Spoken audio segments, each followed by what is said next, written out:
Good morning students. आज का हमारा टॉपिक है सिक्स फोल्ड पॉलिसी, जो चाणक्य द्वारा लिखी गई है, या यूँ कहें इसको कौटिल्य भी, जो दूसरा नाम है इसका कौटिल्य, उसके द्वारा लिखी गई है। सिक्स फोल्ड पॉलिसी में क्या है, जैसे सबसे पहले इन्होंने नीति सिद्धांत की जो डिप्लोमेटिक पॉलिसी है उसको क्रिएट किया जाता है।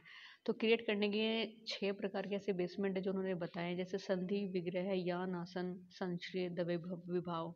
तो ये 6 प्रकार के ऐसे बेसमेंट है जिनके आधार पर डिप्लोमेटिक पॉलिसी को क्रिएट किया जाता है। फायदा क्या होता है, ऐसे परराष्ट्र संबंध या विदेश नीति के संबंध में ये चीजें रखी जाती हैं। तो सबसे पहले हम बात करते हैं यहाँ पे संधि की।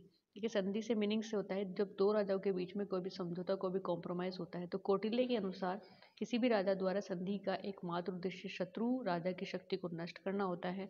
जो भी उनके कॉम्पिटिटर होते हैं, जो भी नेबर कंट्री होती है, अगर वो शत्रु है, एनिमी है, तो उनकी जो शक्ति है, जो पावर है, उनको डाउन करना होता है और स्वयं को उनसे ज़्यादा, अब जो पावर्स होती है वो उनकी इंक्रीज करनी होती है, अपनी बढ़ानी होती है। तो एक राजा को शत्रु से उस समय संधि करनी चाहिए जब शत्रु पर उसके द्वारा विजय प्राप्त करना संभव ना हो। यानी कि वहाँ पे सिचुएशंस देखी जानी चाहिए कि अगर सामने से जो एनिमी है वो कमज़ोर है तो ही वहाँ पे एक्शंस लेना चाहिए। तो इस तरह की जो पहला यहाँ पे एक डिप्लोमेटिक पॉलिसी का संधि होता है।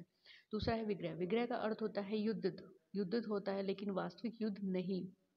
यह एक युद्ध नीति है, डिप्लोमेटिक वॉर, जिसे वॉर पॉलिसी बोला जाता है, जो किसी राजा द्वारा किसी कमजोर राजा के ऊपर प्रयोग की जाती है। तो कौटिल्य के अकॉर्डिंग इस नीति का प्रयोग तभी करना चाहिए जब शत्रु को, यानी कि जो एनिमी है, उनको अपने निर्बल समझे। यानी कि अगर आपको श्योर है कि सामने वाला जो शत्रु है, जो नेबर कंट्री, जो शत्रु है, एनिमी है, वो सही में वीक है, वो कमज़ोर है, तभी आप उस पर इस तरह के एक्शंस ले सकते हैं। तथा उसकी स्वयं की जो युद्ध व्यवस्था है वो सुदृढ़ भी होनी चाहिए। अगर आपके पास आपकी व्यवस्था सुदृढ़ नहीं है तब आप कुछ नहीं कर पाओगे, आप खुद कमज़ोर हो एक, और सामने जो एनिमी है, जो भी देश है जिस पे आप अटैक करना चाहते हो, अपने अकॉर्डिंग आप वहाँ पे डोमिनेट करना चाहते हो, ये तभी पॉसिबल है जब अगर वो कमज़ोर है और आप वहाँ पे मजबूत हो।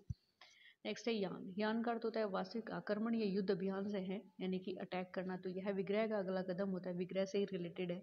तो राजा को शत्रु पर आक्रमण तभी करना चाहिए जब वह अपनी स्थिति हर दृष्टि से सुदृढ़ अनुभव करे, यानी कि उसे हर तरीके से वो अगर श्योरिटी है उसमें लड़ने के लिए, युद्ध को मतलब वहाँ पे कराने के लिए हर तरीके से वो पावरफुल है, उसके पास वेपन्स भी फुल टू, मतलब पूरी क्वांटिटी में उसके पास वेपन्स है, हर तरह की चीज़ उसके पास है, तभी वो वहाँ पे पॉसिबिलिटी इस चीज़ की बनती है। नेक्स्ट है आसन। अन्य राजाओं के प्रति उपेक्षा का भाव रखकर जब राजा शांति चुपचाप बैठकर अपनी शक्ति में वृद्धि करता है, यानी कि मेडिटेशन करता है, रियलाइज करते हैं, रियलाइज करते हैं कि उसके पास कितनी पावर है, उसको कितनी पावर इंक्रीज करनी है। तो कौटिल्य के अनुसार उसे आसन या आसन की नीति कहा जाता है। और ये हर राजा के लिए बहुत ही बेनिफिशियस होता है, बहुत ही इंपॉर्टेंट टॉपिक है, क्योंकि आसन हर एक राजा को, क्या हर एक इंसान को एक मेडिटेशन करना चाहिए, बैठ करके ये एनालाइज करना चाहिए क्या उसके पास है, क्या नहीं है, जो चीज़ नहीं है उसको टारगेट करके वो कैसे उसे अचीव कर सकता है, सही पॉजिटिव व्यूज में उसे कैसे वो अचीव कर सकता है। तो राजा की व्यूज से, अगर राजा के ओपिनियन से अगर हम देखें, तो उसे मतलब बैठ कर के एनालाइज करना है कि उसके पास कितनी पावर नहीं है, उसके पास कौन से वेपन्स नहीं है जो उसे अदर जो नेबर, जो एनिमी कंट्री हैं, उनको दबाने में काम आते हैं। तो यहाँ पर ये आसन नीति कही जाती है। नेक्स्ट है संशय। इसका अर्थ होता है शरण लेना। ठीक है, कौटिल्य का कथन कि यदि राजा कोई शत्रु को हानि पहुंचाने की क्षमता नहीं रखता है और न ही अपनी रक्षा करने में समर्थ होता है, तो ऐसी स्थिति में उसे अपने से बलवान राज्य की शरण ग्रहण कर लेनी चाहिए।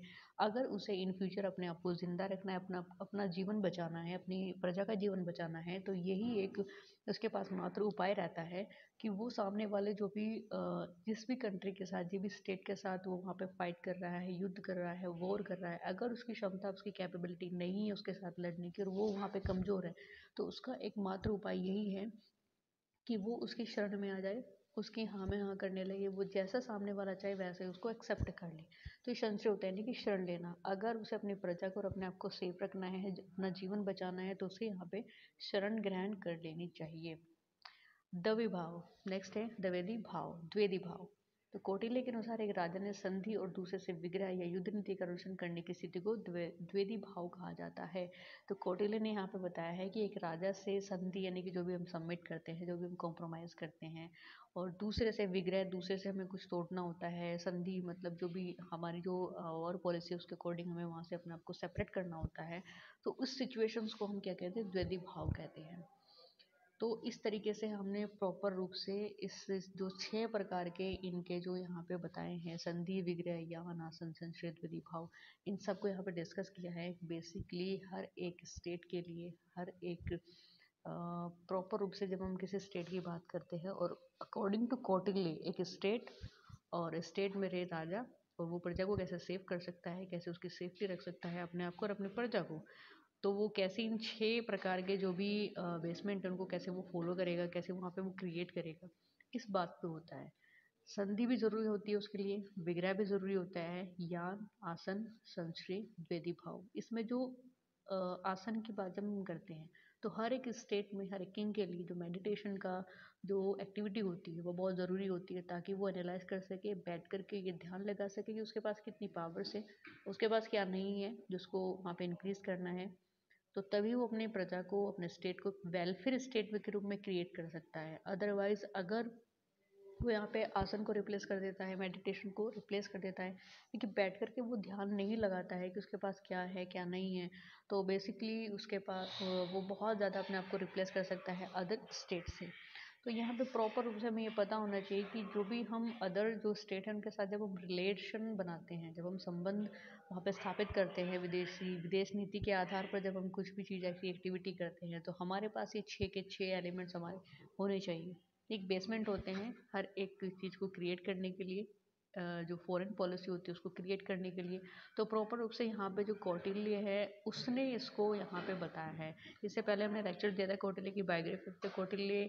कौटिल्य नाम या चाणक्य नाम को कैसे पढ़ा, वो बायोग्राफी से आपको पता लगेगा, तब तक आपको नहीं पता लगेगा, क्योंकि बहुत सारे बच्चे जो स्टूडेंट्स हैं वो कंफ्यूज रहते हैं कि कौटिल्य, चाणक्य ये दो नाम एक इंसान के कैसे होते हैं। तो दो नाम है, चणक इनके जो पिता का नाम था उससे इनको रखा गया था, और कौटिल जो कौटिल ग्राम जहाँ उनका जन्म हुआ था उसके आधार पर इनका नाम कौटिल्य पड़ा।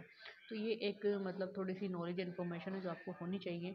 तो बेसिकली आज के सेशन में हमने पूरा कंप्लीट यहाँ पे किया, डिस्कस किया इसके 6 प्रकार के वो बेस, वो जिनके आधार पर यहाँ पे जो फॉरेन पॉलिसी बना, जो डिप्लोमेटिक पॉलिसी तैयार की जाती है जो हर एक राजा के लिए इंपॉर्टेंट होती है, वो कौन कौन सी यहाँ पे वेदिभाव, संशय हो गया, आसन हो गया, यान हो गया, विग्रह और संधि।